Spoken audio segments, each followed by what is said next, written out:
I'm Claire and welcome to my channel. So today's video is going to be my June perfume tray. I'm going to select 10 fragrances from my collection to focus on during June, and I'm also going to review my most worn fragrances during May.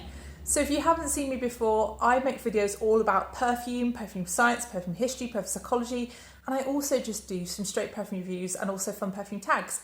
And I'm also concentrating on some videos profiling some perfumers. So if that kind of thing interests you, and you haven't already done so, then please do consider subscribing, and please also press the like button if you do enjoy this kind of content. So how was May for you? Well, for me, it was a bit stressful. I've got lots of deadlines coming up in June and I can just see the work piling up and it's making me worried. I'm doing a master's degree alongside my full-time job, and that's just the straw that's breaking the camel's back at the moment.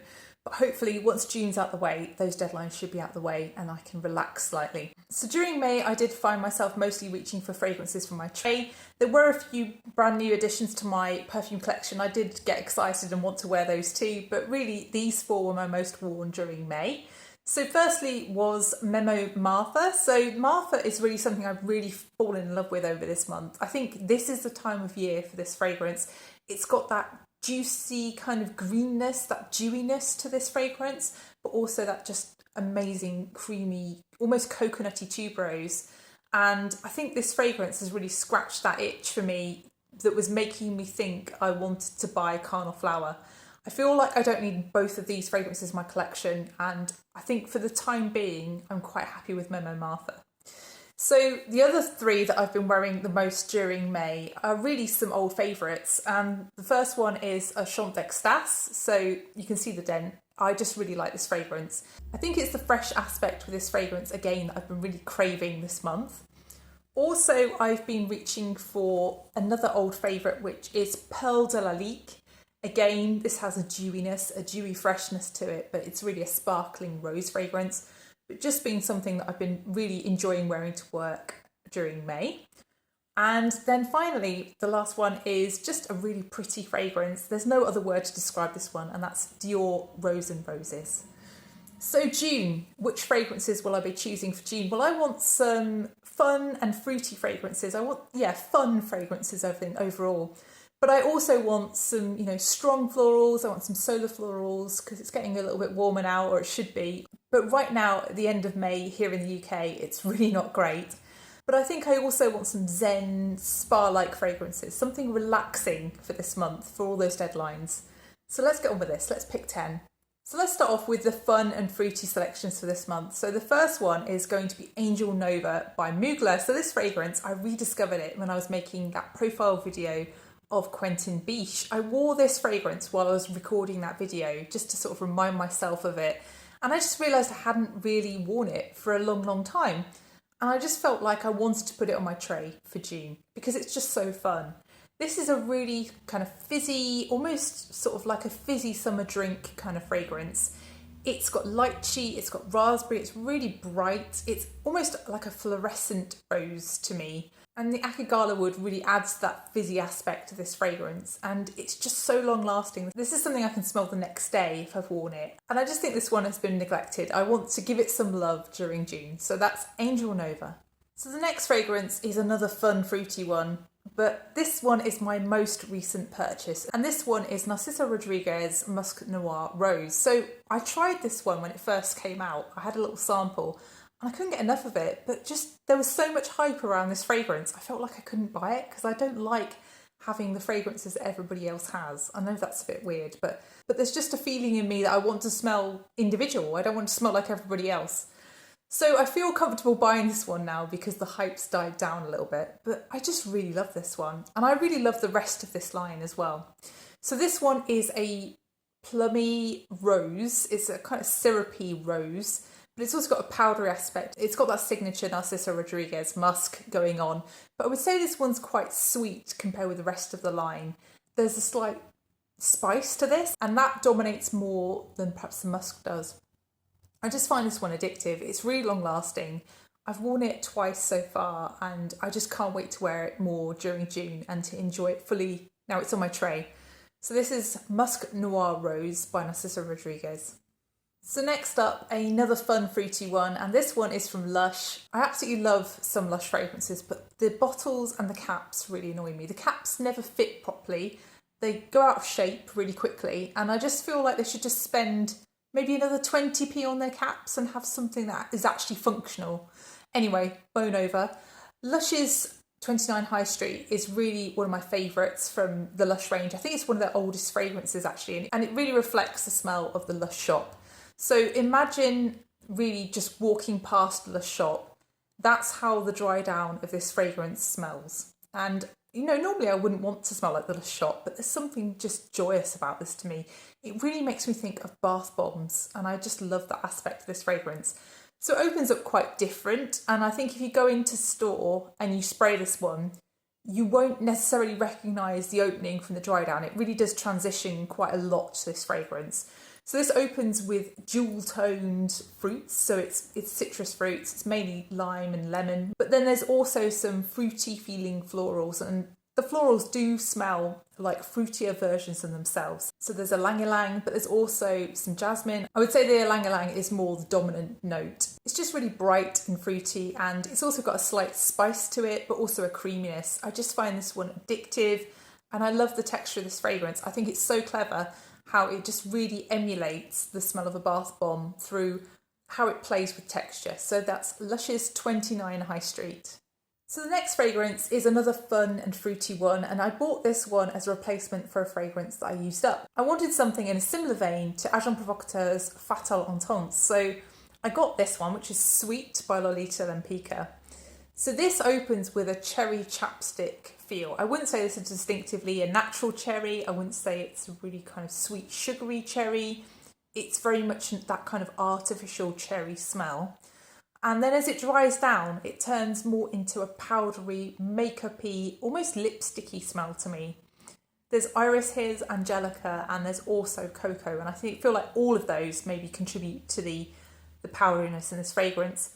I do get a slight chocolatiness from the cocoa, but I would say it's sometimes more prominent than others. I don't always smell it. It seems to just vary on the day. I've probably worn this a handful of times so far. I've had it since March. So it needs to go on my tray this month so I can just familiarise myself with it and tell you more about it.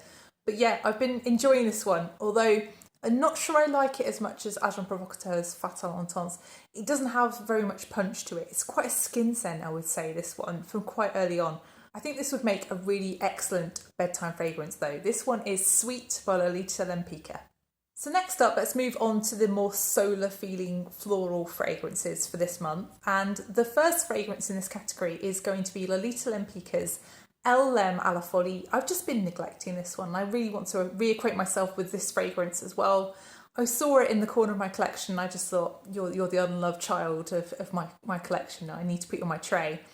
I have considered decluttering this a few times, and every time I retry it, I'm like, no, that's why this fragrance is my collection. It's because it's really good.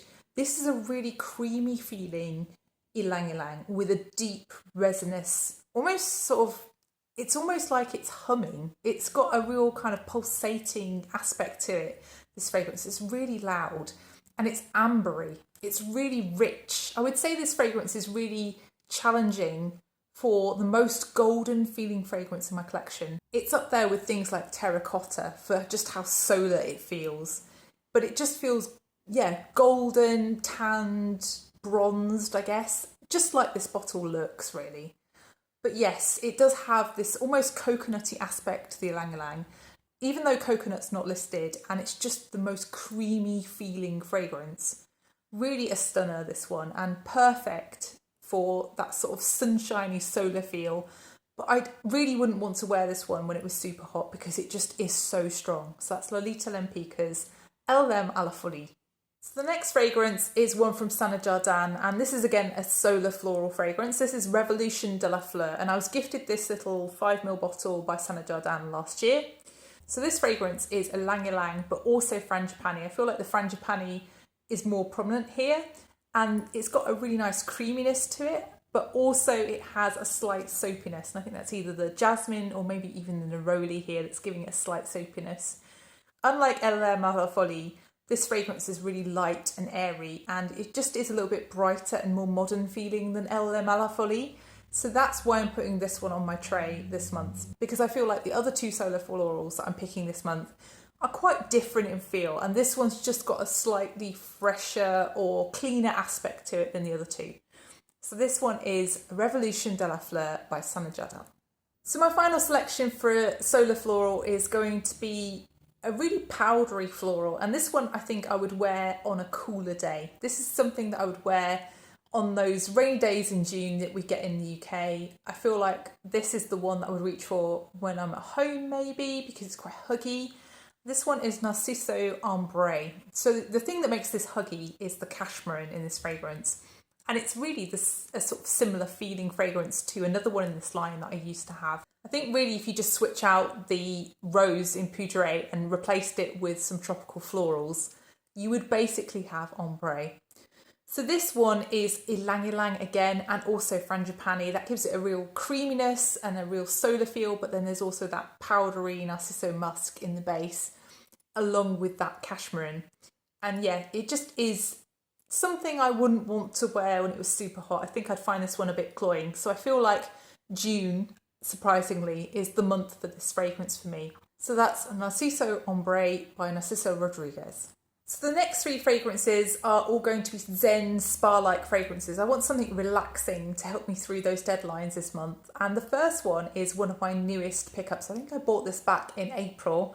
And this one is Cosmos's Sacred Mist. So Cosmos are a brand that are owned by Kate Moss. And I used to really like her celebrity fragrances back in the day, back in the mid-2000s. And I just felt nostalgic for a Kate Moss fragrance, basically, which is what made me pick this one up. I hadn't tried it before I bought it. It wasn't actually expensive. I think it was about £20 for 30ml, so it's not a pricey fragrance at all. And I was just intrigued. I'd heard good things about this. So this is a herbal, woody, but sweet fragrance. There's some bergamot in the beginning, and then I get an almost metallic woodiness, which I guess could be the geranium mixing with the woods. But also this fragrance does have a slightly clinical, clean feel to me as well. It's a really interesting but relaxing fragrance. And I feel like this one, it probably hasn't been picked up by the fragrance community because it isn't meant to be a perfume. It's meant to be a treatment mist. This is something you spray over yourself when you get out of the bath or when you're going to bed. It's one of those kinds of fragrances rather than a perfume. You probably get maybe 2 hours on your skin. On your clothes, you might get longer. I haven't tried it out yet, but really that's what this month is for. I want to try this one out, spraying on my clothes, see whether I can get better longevity from it, whether I can wear it with a moisturiser or something like that, just to see how this wears as a perfume. So that's Sacred Mist by Cosmos. So next up, I'm choosing another spa-like fragrance, and this one always makes me think of being in a bath, and this one is Kenzo World. So I would describe this one as smelling crystalline in my textures video, and yes, it's a very glassy feeling, clear, smooth fragrance, and the smoothness I think is really based around the ambroxan. So this always makes me think of being in a bath filled with strawberries and also red currants. It's got an aquatic feel, but then it's also quite fruity. But I would say this is very otherworldly. It doesn't really remind me of any other fragrance that I've smelt. I think this fragrance does have those kind of signature aspects to it that are distinctively Francis Kurkdjian, so the fruitiness, the ambroxan. This fragrance is just really long lasting, and it's also very relaxing to me, so that's why it's going on my tray this month. So that's Kenzo World.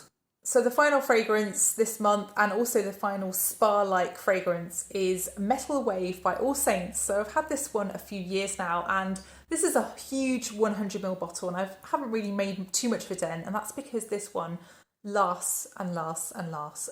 I describe this one as IKEA's interpretation of a vanilla fragrance. It sounds odd, but it's just very blonde, woody, feels a bit Scandi. It's a bit minimalist and pared back, but also just well done, I guess. This fragrance also has a slight greenness to the vanilla. So there's juniper in the opening, and that gives this fragrance quite a freshness.